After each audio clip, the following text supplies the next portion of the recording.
beginning. So how was that like for you in the beginning? Uh, yeah, absolutely right. The main challenges of operating an online payment system is actually gaining the trust of your merchants. Because when you start out, the question is always, how do we know you're not going to run away with our money? We don't know you from Adam. We've never heard from you. But obviously nobody heard from us because it was the industry didn't exist yet at the time. There were really no Philippine-based online payment system. So getting that initial trust was really a problem. So this is where I kind of did some guerrilla work. I tried to associate our brand with Moscom because Moscom was the first commercial ISP, so it's been around since 1994. So even though it was actually not related, but because I was sitting in both companies, I kind of tweaked our marketing to make it appear as if, hey, this is a product from a company which has been around for 10 years. But in reality, it was actually totally unrelated. So, I guess it's the same way that when you see a lot of small guys nowadays, they put, if you look at their calling card, you'd see like Microsoft partner or like Cisco certified something, because you're trying to associate your brand with something much bigger than you to build your own brand equity. So that's how we start. So I find it like I'm sure a lot of people. Like, could I have a raise of hands who are planning to start a business or who have started a business? Okay. So like a good amount of people in the group. I think there's so many challenges and already like about building credibility when you're first starting out. For you, Brian, especially when you're starting out, it's like you started out from a workshop. Did you have scale in mind when you first started? I had a business plan which I realized very quickly would not be ever accomplished as I had planned it. I did have scale in mind. I thought we were going to be able to build as many bikes as possible and sell them all to the whole world, and it's still not that way now. We had to pivot a few times, and starting out, I guess, is sometimes the hardest thing. Just to commit yourself to an idea. That can be one of the hardest things, but then I feel like once you find the thing that you want to do, you feel your purposes, that then you can break through walls. And I see it as, of course you have to identify a big market, you have to make sure that your business will be sustainable, at least on a financial side. Social entrepreneurship is a whole another beast about trying to make sure all of your stakeholders are taken care of, you're not harming the planet, and you're making money. But yeah, I think now, fast forward to one of my newer businesses, Philippine Artisan Trade and Rapado Art. I've learned so much from when I started Bambike, which I was basically a solopreneur, which I would not recommend. It takes you so long to get everything done, and you're only depending on yourself. So for all of you guys thinking about your businesses, maybe try and find partners that have complementary skill sets, different networks, more money, more skills, whatever. I found now that in my newer business, I have two other principals, and then we immediately diluted 25% of our equity to raise cash and build community. Right off the bat, pre-opening. So we already were cash positive pre-opening in my newest venture. So it's a different business strategy that we took, but I guess it shows the power of an idea. Like if your concept is solid and people will believe in you, and then they'll even give you their money, then they're gonna throw business your way. So I guess scale is always important. Now, I guess back to Bambike, really, we're looking at a new evolution of how we're gonna grow. And it's not in mass producing handmade bamboo bikes, because it's a contradictory thing. We're actually looking to scale our tourism deployment through a modular franchisable Bambike Eco Tours set. So basically you could franchise all of our bikes, Bam Bungalow, the back-end booking technology, the social media management, and if you want, you can just plug and play the Bambike Eco Tour. So we're now thinking differently towards how to achieve scale, move product, and grow our services. So I'm gonna throw the questions to you guys for a bit, because usually what happens in panels, what I've noticed is we wait till the very end and then you only have one question. So I'm gonna throw the questions to you guys first. Please try to introduce yourself very shortly, and then your question. And if I cut you off in the middle of your question, please do not interpret it as rude. Please interpret it as being responsible for the time. So get straight to the point. So any questions from the audience and GCs? Any questions? Yeah. Hi there. My name is Trish. Quick intro about me. I currently work as a recruiter in an organization, but I also wanted to start up my own company. But my question is, how do we gather enough information and resources and basically the courage to open up a type of company that has a very different concept that you're not sure is going to fly in the Filipino audience? So sometimes, like when you want to try something new, like people would say, "Oh no, that's not gonna fly." Like people around you might discourage you because that's not what is usually like in the current crowd. But how do you kind of go through that? So my mom, when she heard that I was gonna start a bamboo bike company, she was like, I don't think it's gonna work. Like, bamboo, it's not strong enough. Like, you're crazy. People don't bike in the Philippines. I heard that for 3 years, basically. And I'm a little hard-headed, and I took it as a challenge. And I was like, my mom told me not to. She was like, you should get a haircut. And I grew my hair for 3.5 years. And I was like, you're not the boss of me. So there are doubters, and there were so many people who didn't believe that building anything with bamboo was going to do anything. Like, sira yan, mura lang yan, it's going to get bulk or whatever. It's never going to be strong enough. Whatever you do, if it's different, there's always going to be people who doubt you, no matter what your business concept. And I think at a certain point you have a strategic advantage because remember a few years ago, there wasn't any bubble tea. Couldn't find bubble tea. And then, somebody saw, their bubble tea is making money. Now there's like bubble tea on every corner. That kind of concept exists a lot in the Philippines where people want to see a successful example of something before they're willing to do it. But it's the first movers that take the risk and I guess have the guts and perseverance to push through the doubt and to stick with their idea that have a market advantage and they can lead the way. There's a lot of new opportunities out there where you can see trends like local craft beer. In only the last 3 years, it's been exploding. So I just started a business that serves exclusively local craft beer and cocktails. I don't know. I guess back to your question, how do you push through the doubt and what was the other part of it? And where do you get like the necessary resources to kind of support your idea as well? Right, so you're never gonna have enough information to say, I've got it all figured out.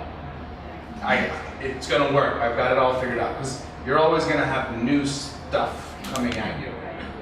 And you're never gonna feel fully prepared. It's a matter of just kind of committing to an idea and then figuring it out along the way. Entrepreneurship, I've heard, is likened to jumping off of a cliff and then building an airplane on your way down. And I've never been in the food and beverage industry. Before bamboo, I've never built a bike. I've never worked with bamboo, and I didn't speak any Tagalog. And I was like, I'm gonna go into the bukid and I'm gonna work with people, teach them how to engineer. And these guys don't have high school education, and they didn't speak any English. And then I was like, yeah, we're gonna build bikes. Fast forward a few years, we figured out how to have the president of the Philippines, give our bikes away as gifts to national leaders internationally. So like Barack Obama was given a band bike, multiple global leaders. So we were like, wow. I told my guys in the province, like, hey, we've got something here, and we had no idea how to do it when we started. So I guess it's a matter of conviction. You need to just have faith in yourself that you're smart enough to figure things out on the way, like on the fly. And half of the time you spend just building your company, you're learning new things. You're wearing 17 different hats. And then hopefully at a certain point, you have to figure out the transition from entrepreneur to executive. So I'm kind of in that growing pains now, because we're too big to have me handle everything and I would burn out if I were to do that. So having partners early on helps because there's multiple opinions. You have 2 partners, you have a 3-pronged stool. You know, you're much more stable. You have another co-founder, you're looking at twice the brain power, twice the resiliency. But it's hard. I mean, most businesses fail. Most social entrepreneurship is harder than normal business. So you're looking at running through walls. But at a certain point, it's like the people who can stick with their ideas are the ones who work for themselves and can come and go as they please, and then build the lifestyles that they dream about. So I don't know. The answer, in short, is they're never going to be fully ready. You just got to kind of dive off the cliff and figure it out, and be willing to fail fast. I had another company, Rapid Stream Eco Tours, which was a whitewater kayaking company in Tarlac. It was great. It was fun, but it didn't earn enough revenue. And then climate change really screwed us because we weren't able to predict the rates, and the river dried out. So it was like, okay. And then now they're building a dam. So it's like, okay, cut that limb off, move on, and do tourism that's not dependent on a river. So that's when we got into Van Bike and Van Bike Eco Tours, which we run year round. So, yeah. So, is there anything you'd like to add? Oh, I guess I'm not really so much of a classic entrepreneur who takes a lot of risk, taking into account my age, of course. Once you get to a certain age and you have a family and you have, rent to pay, you have kids to feed, and powdered milk is very expensive. It's very difficult to just drop everything and just try a new venture and God help you if it works or not. So in my case, I was actually very conservative. As I mentioned, I was actually still working for Moscom when I was running this thing on the side. And I didn't really fully let go of my normal job until I was confident enough that it was earning enough to sustain me if I let go of the job. So I cannot say, you're obviously very young, so you can probably take that risk. But for someone older, if something goes wrong, make sure you have some sort of parachute on the way down. All right, so it's interesting to hear because I'm seeing there's a lot of risk mitigation because the risk can't be avoided. One of the reasons why I ended up creating Upstart was for that very reason. Failure sucks. So better to have a game where you can actually experience it. And I've done the research. 120,000 businesses fail every day. Around the world, 120,000. Brian was talking about the odds are stacked against us. Only 1 out of 10 succeed in the first year, and then out of that 10, only another 1 will succeed out of those 10. So it's essentially a 1% chance that you're going to succeed in 5 years. So the odds are stacked against us, and like you were mentioning about perseverance amidst adversity. Being able to look at those risks and have that parachute. And I think a word that usually pops up in entrepreneurship is grit. And that ability to work with challenges. For you guys, what was maybe the biggest challenge you've come through so far, and how did you overcome it? The question is very apt because I am going through one right now. And it has been the most difficult 2.5 weeks of my 40-something life.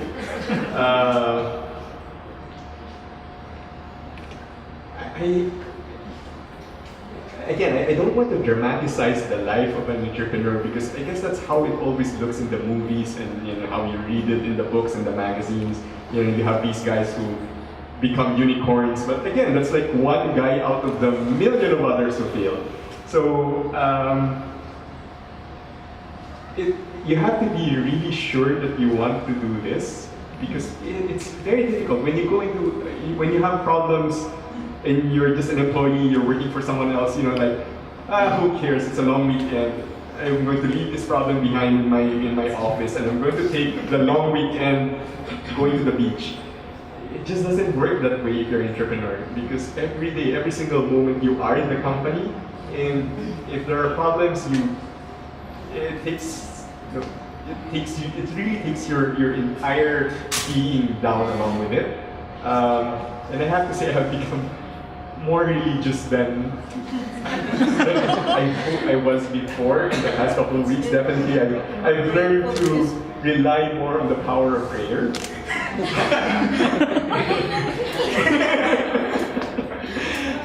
So it has been very tough, but prayer works. That's what I can say. It's funny. This resonates. I've been doing this for maybe 6-7 years. Upstart for the last 3 years. A few months ago, Elon Musk was in a conference, and then someone asked him a question. What inspiring words can you give to our audience? And it was funny. His answer was, if you need inspiring words, then maybe you're in the wrong business. Like entrepreneurship. And he's like, oh, I'm sorry to sound negative, but it's hard. Yeah, I mean, I think back to the time when I think it was about 2 years into trying to get Bambike off the ground, and I was sleeping on a piece of cardboard on a concrete floor in the middle of Tarlac in the GK community with no mosquetero, like sweating, alone with no one that could speak English. And I think I had like a small lapad of tanduay and was just like, is this really what a master's from UPenn? This is why my mom told me not to do it. And I was like, but I'm too committed. And I think that comment about Elon Musk is apt, because you have to be of a particular mindset that no matter what, I am gonna get the job done. And I wasn't able to financially stay afloat with Bambike in the beginning. I was doing other jobs. I was very lucky that my first paying job out of college was as a stuntman. And I know it's not for everybody, but I guess it's apt now thinking about it. Like, you have to be kind of crazy to take that leap. And I literally was jumping rooftop to rooftop in the Philippine Rapid bus terminal. But I was lucky enough to be able to work some other rackets to keep Bambike alive. And for a lot of people, like that's a reality. You can't rely on generating enough revenue to keep yourself afloat in the beginning. And we would have never been able to be self-sufficient in the beginning. I mean, that took me 4 years before we were really churning revenue now. And then we've, in the last 3 years, been growing our team. Had in the beginning, you need to think maybe about your business in chunks. So it's just on an idea. And we had a team with enough reputation to have people have confidence in us. But basically, I created the concept for Philippine Artists in Trade, which is a new gallery bar concept. It's happy hour after this, Batala Bar, which is the bar inside the gallery. But it's an all Filipino concept. It's a platform for social entrepreneurs. So if you do have products and you're looking to test the market, test the market fast. Get feedback as fast as you can. Because back to your question about if you're going to be ready, you're never going to be ready. But if you get minimum viable product out in front of people really quick, whether it's food, whether it's software, whether it's a physical product, get feedback fast and be humble enough to receive it and do something about it. Because the faster you get that feedback, the faster you can pivot. And then, we want to serve as a platform. So anyone, like Philippine Artists in Trade, we're building solar lanterns for Marawi, and we're doing pop-ups with some of the food vendors and some of the craftspeople upstairs, so that we can get them exposure and then mentorship and kind of access to a community. But yeah, I guess you've got to try a lot of things maybe in the beginning, see what sticks, and then focus on those. Innovate on that, see what makes money, and then pick that. And you just got to keep channeling yourself down the path when you get feedback from the market. Because if you're building something and you're waiting to bring it to market before you feel it's ready, you might realize, the market's shifted. So you've got to get on the market as soon as you can and pivot. Since there's very little segue from stuntman stories, I'll throw the question to you guys. Any other questions from the audience? Okay, over here. Hi, my name is Beth. I work in IT. My question is, from Sir Dick. What was your experience and what's your advice when dealing with more established institutions like banks and Bangko Sentral? I'm sure they see you as a threat, as a threat to them getting the market, like the sorry, I should have worded it better. No, yeah, I know what you're, yeah. I think I get the gist of what you're saying. Banks see us differently. Some see us as competitors. Yes, there are some who do, but for most of them, I think they see us more as customers. So we do work well with them. I actually have this friend who does consulting for a very, very large systems integrator who services most of the banks. And they've been trying to come up with a system which is almost kind of like what we are doing, but they are doing it officially above the radar with all the banks. Suffice it to say, just like what you were saying earlier, that you don't really have full information about everything. So if you try to do everything by the book, it could probably take forever. So these guys have been doing this for, I think, they've been trying to do this for like 3 years now, trying to convince the banks to get the project going, and up to now, it hasn't really moved. So what we have done, why we have gotten to the market so much faster is, again, you mentioned guerrilla tactic. At the start, we just went ahead and do it without the blessing of the bank. And in many cases, the bank eventually knocked on our door and, hey, what are you guys doing? And then we work out something official. So I don't necessarily recommend to everyone that you should do that, but that's what we did to fast track things. Sometimes you just have to jump from the cliff and try to figure it out along the way.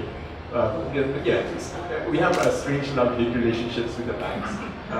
Not just with the banks, but even with our non-banking partners, like Buy and Center.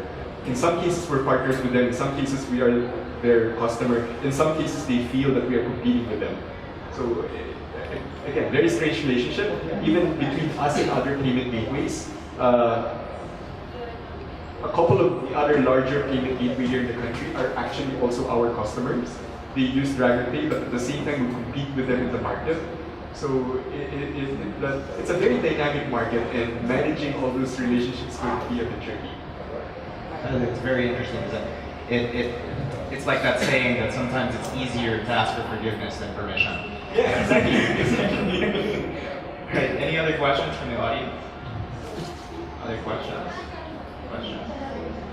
Maybe because in the question of advice, because a lot of these questions are about advice, mentoring, and I'm sure for you there are also areas you want to grow. So I'm going to kind of flip the script in here so that some of these people might be able to help you.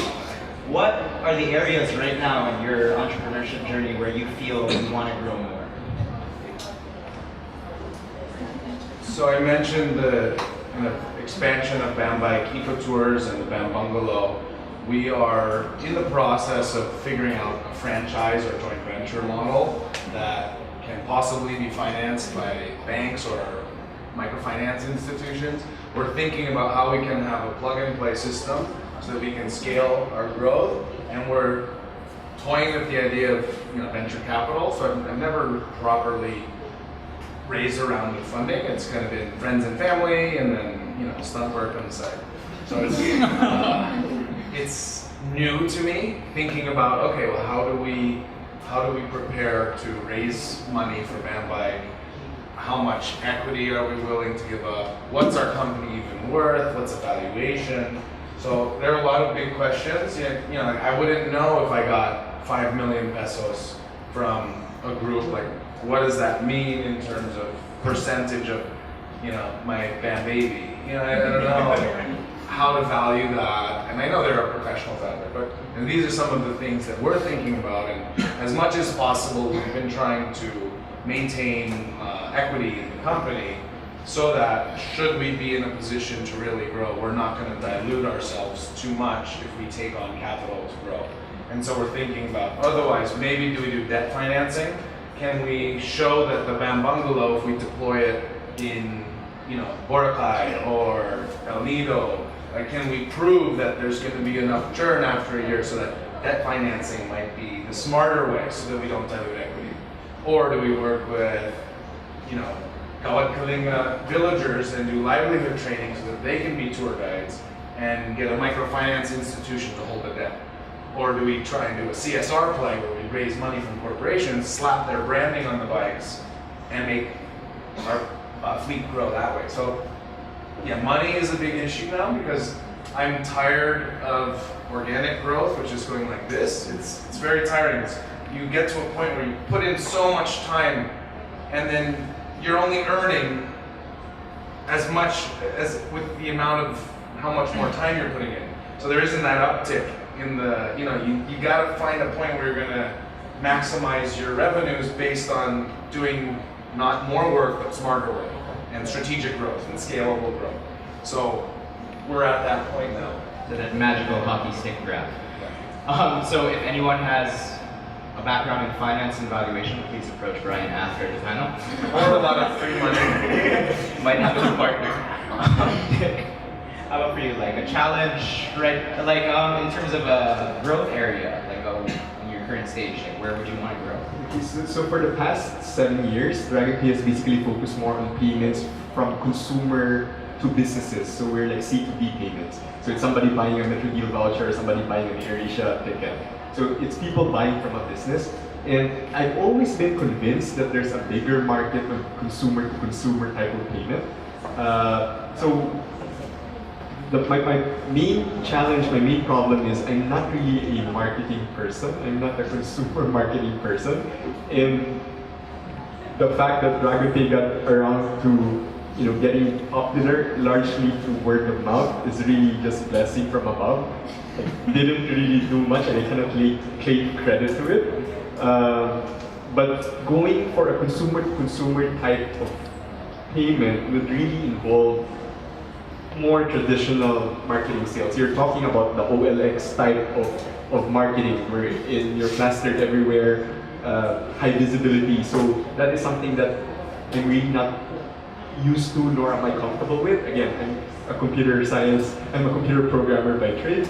So for me, that's really a major challenge, but at the same time, we see it as a major opportunity for growth.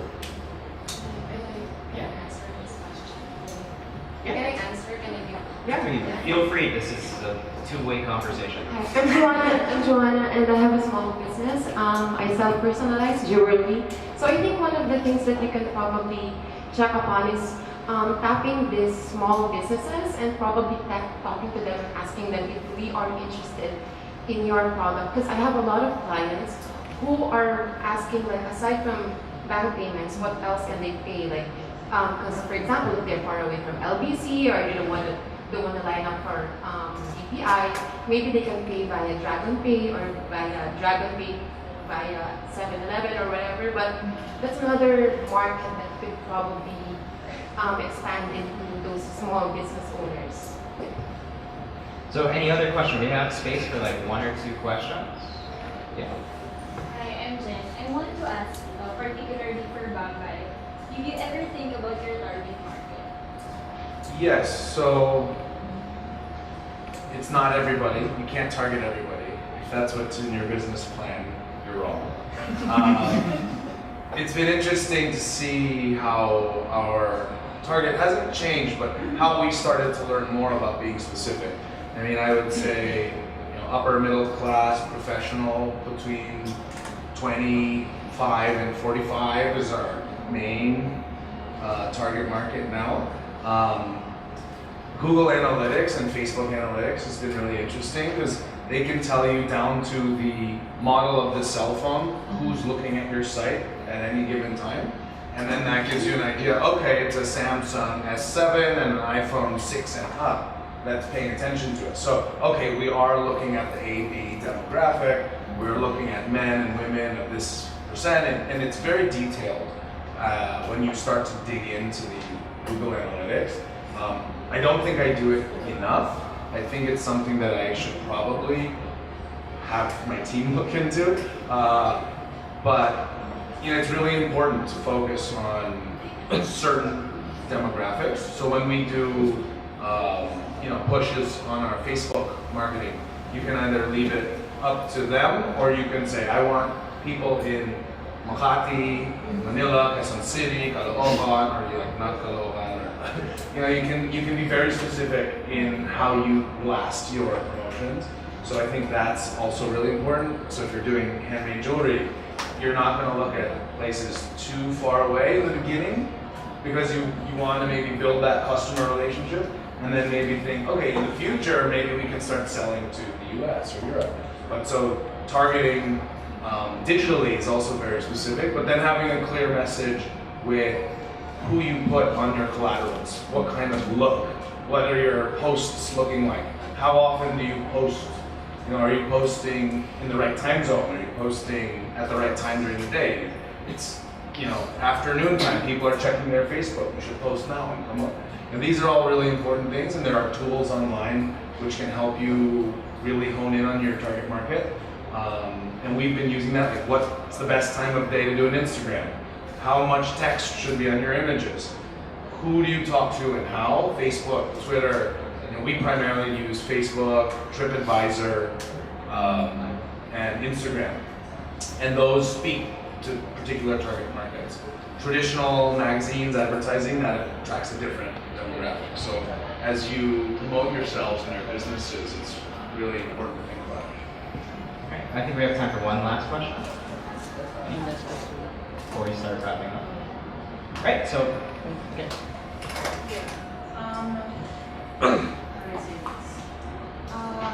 my name is Aisa, and I know that when you started the business, you have a specific plan in mind. But at the same time, I hear the word pivot from both of you so many times. So how do you, what was your pivot point? How did you get to that pivot point? How would we know when to pivot, when to close, when to just cut off the limb, or when to move it? That's something that I'm interested in.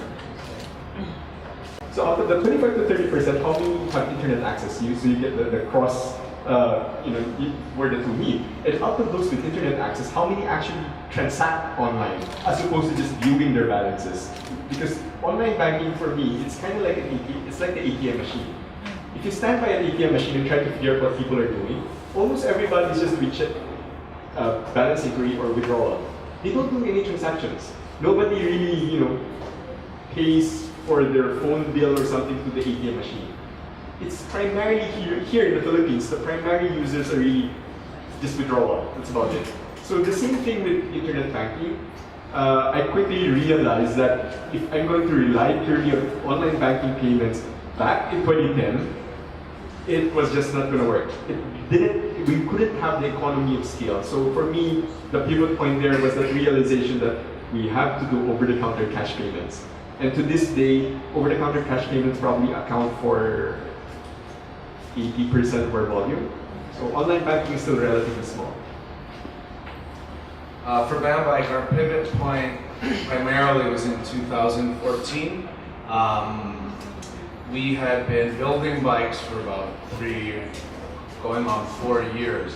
And I was hitting a point where, we were a luxury product, we're too expensive in the market, we can't produce that many, but we are building inventory, we've got to sell, but our sales aren't picking up. So I'm sitting on very expensive inventory, and I'm thinking to myself, well, what can we do? I only have so much time to show up at all of these bike festivals and maker fairs and events and Sunday market, those things are exhausting. And how do we get more real-time exposure? How do we get more butts in saddles, really? How do we get more people to kick the tires, try the bikes?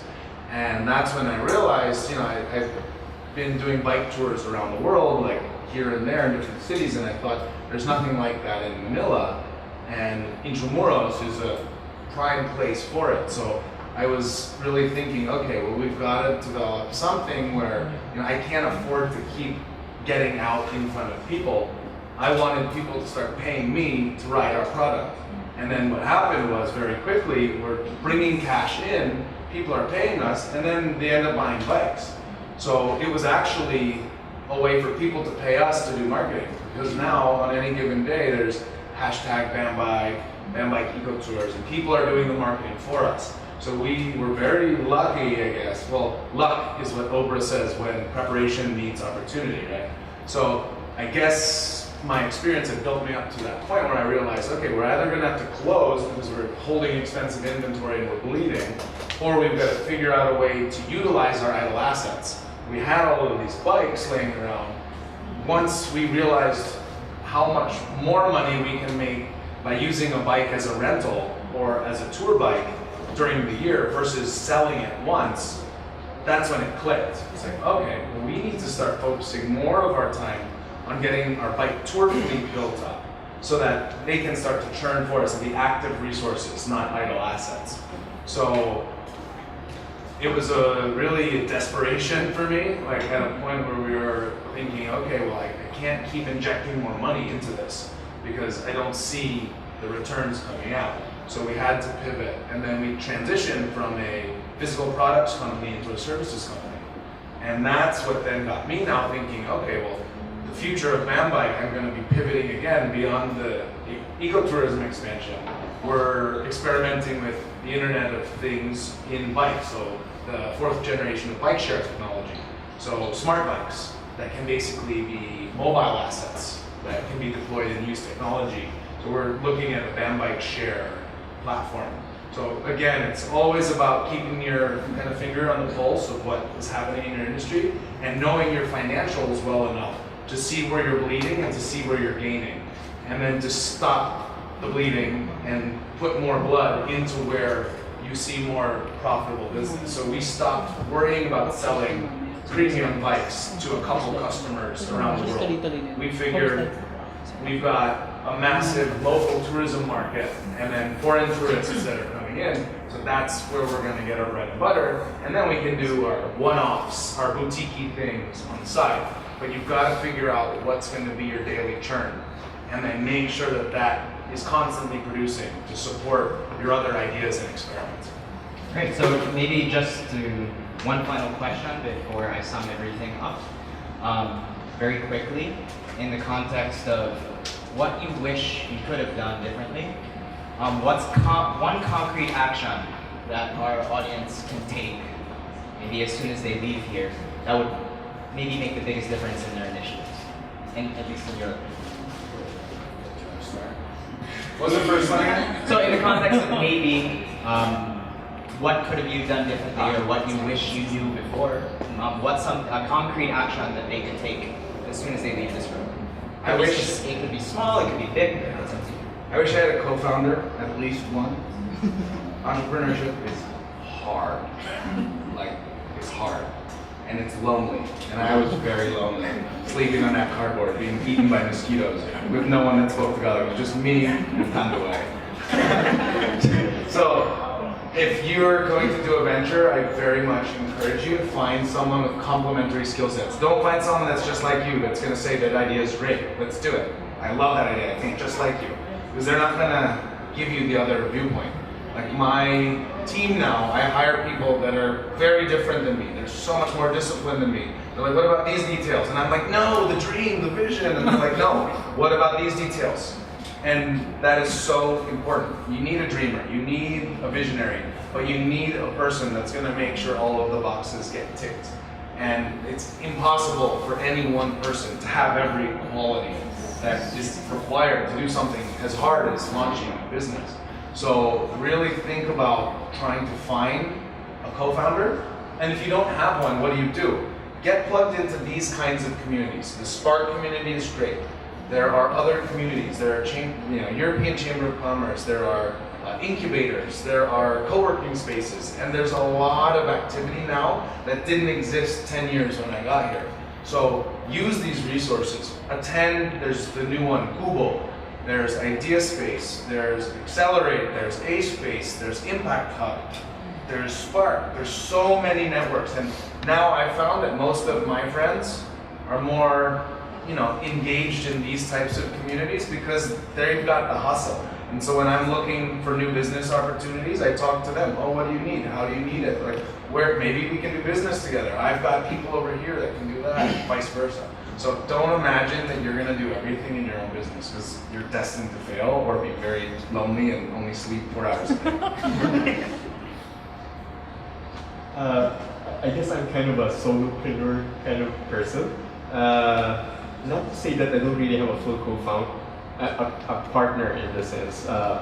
The closest partner that I would say would probably be my wife.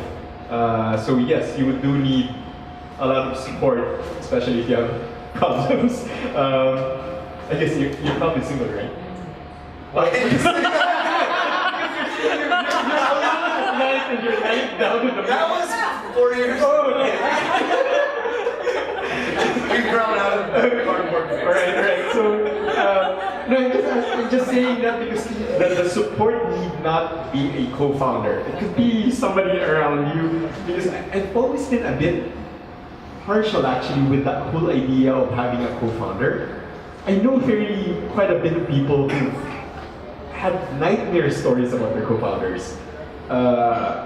There's had I not chosen that person, things could have been very different. So I guess it can go both ways, and a lot of it will probably have to do with luck, meeting the right person. But also from an advice that I got from my uncle 20-something years ago. He told me that kung mga magkakapatid na nga, dahil sa pera nag-aaway, what more pa yung kaibigan lang kayo or na-meet mo lang siya in some other startup event, you don't really know the person that well, and even if you know the person, like since your childhood days, money can screw things up. So it's really hard to say because, because it so happened that I'm both a technical person and I'm also like the business person. But if you happen to be just a business person and you need a technical person to implement it, then yes, you are in that strange situation wherein is it sufficient to just hire people to do this work, or is it so important that that person has to be really part of the company and he has to be a co-founder? So I really cannot give an advice, and I don't think there's ever going to be a right or wrong answer or a definite answer to this. But I'm a bit partial about the need for a co-founder unless you really think that that skill set is not something that you have. But definitely, yes, support. You would definitely need support and not have those sleepless nights by yourself. So wait, just to comment on that, I agree with you to a degree, because now I have even partners in my new business, and it's very different. With Bandbike, I don't think I would want equal say, but I would say don't be scared to divest some equity to people who you probably can't afford. I got a guy on board, he's a management engineering grad from Ateneo. At the time I got him, I could not afford him. So I promised him some scaling equity, which at the time, it's like you're either gonna own 100% of this or, maybe 70% of that. And early on, you can attract talent if you've brought your solo idea up to a certain point, but then if you realize that you need to grow but you can't afford it, giving up a part of the pie, like when people are invested in something and when they know that they own part of it, they will run through walls with you. As opposed to just being like, ay, bahala na kayo, you own 100%, you can't figure out, I still get my paycheck, right? But if someone has a percentage of that company, they will be there side by side with you on that cardboard. Hello. Getting bitten by mosquitoes with you. No. But I think I agree, I value having control of your idea. I just think it's important to know that when people are vested with you, then they will be there no matter what. And that can be the make it break it point for your initiative.